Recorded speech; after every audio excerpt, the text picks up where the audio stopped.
Hello दोस्तों, उम्मीद करती हूँ आप लोग मज़े में होंगे। आज मैं हाजिर हूँ एक नई और दिलचस्प कहानी के साथ। रीना और सुधा दोनों सहेली थीं। दोनों एक दूसरे के साथ हमेशा खुश रहती। रीना की शादी तय हो गई। रीना ने सभी सहेलियों को बोला कि तुम सब मेरी शादी में ज़रूर आना। सभी सहेलियाँ रीना की शादी में उसके घर गई और उसकी पक्की सहेली सुधा भी आई थी। रीना सजी सवरी बैठी थी। उसको तो बारात आने का ही इंतज़ार था, और होता भी क्यों नहीं, उसका राजकुमार घोड़े पर चढ़कर जो आने वाला था। खुशी का माहौल था, सब लोग नाच गा रहे थे और रीना के साथ हंसी मजाक भी कर रहे थे। आखिर वह घर ही आ ही गई। रीना शादी करके सुबह अपने ससुराल चली गई। सुधा भी अपने घर जा रही थी, तभी उसके साथ बहुत बड़ा हादसा हो गया।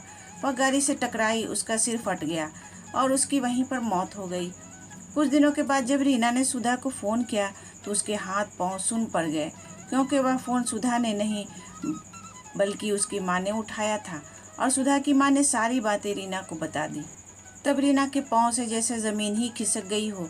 वह ज़ोर ज़ोर से रोने लगी और सारी बात अपने ससुराल में सबको बता दी। फिर रीना को सुधा दिखाई देने लगी और सुधा बोलती थी, सहेली मेरे पास आ जाओ, अकेले नहीं रहा जाता।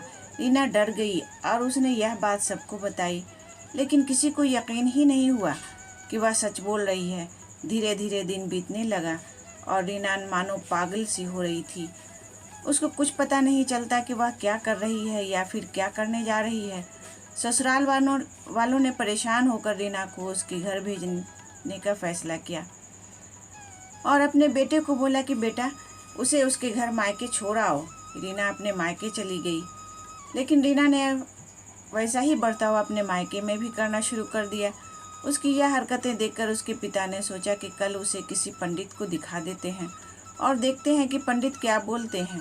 दूसरे दिन दोपहर हो गई, पर रीना ने अपना दरवाज़ा नहीं खोला।